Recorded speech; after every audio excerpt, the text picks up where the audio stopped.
thank you so much kay Mentor Don Bade.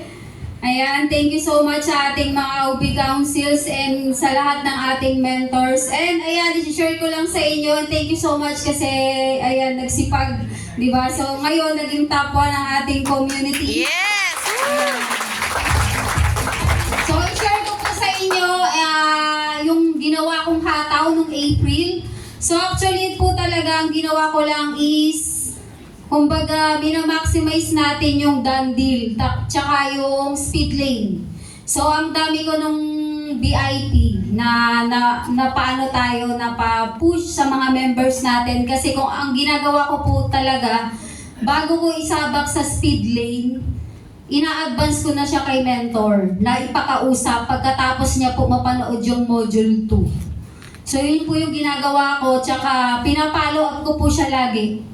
Kung ano yung pinapollow up ko siya kung natapos niya ng module 1 and module 2. And ano lang po ako sa manual. Kung baga mano-mano talaga yung ginagawa ko na adding, tapos sa TikTok, Facebook Reels, consistent lang po talaga ako. And pagising ko sa umaga, yun ang ginagawa ko. Wala po akong ginagawa na ibang sikreto, kundi talaga pagiging consistent lang.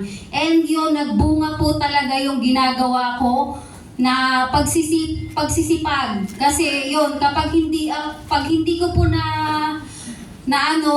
nakukuha yung goal ko, nagtatanong ako sa mga mentor, sa mga malalakas. So, tumidikit ako kay mentor doon, nagtatanong ako, sabi ko, paano ko ma-improve mentor yung pagdadirect ko?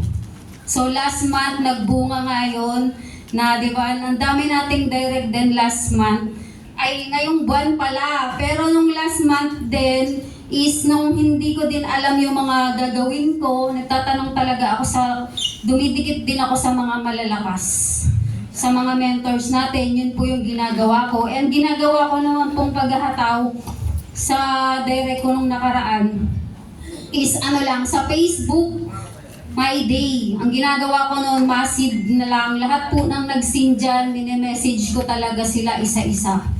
Tapos nakakuha din po ako dyan ng direct ko. Tapos yun ngayon, nag-BIP.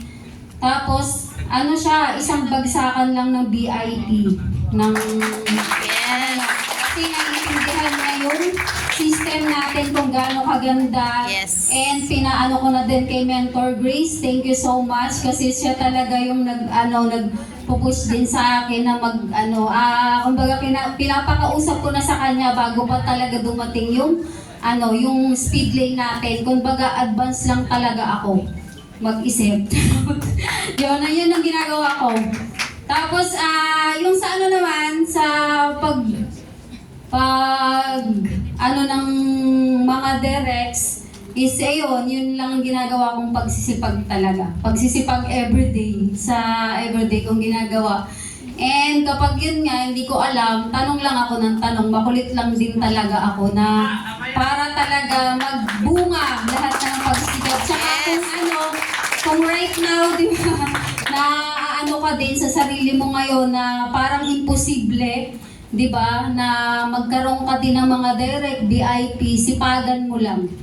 Kasi yun talaga yung sikreto, pagiging consistent, and akala mo hindi magbubunga. Pero darating kasi talaga yung time na ikaw naman talaga, yung pagsisipag mo na yan, magbubunga at magbubunga. Yes. Katulad ng ginagawa ko din everyday.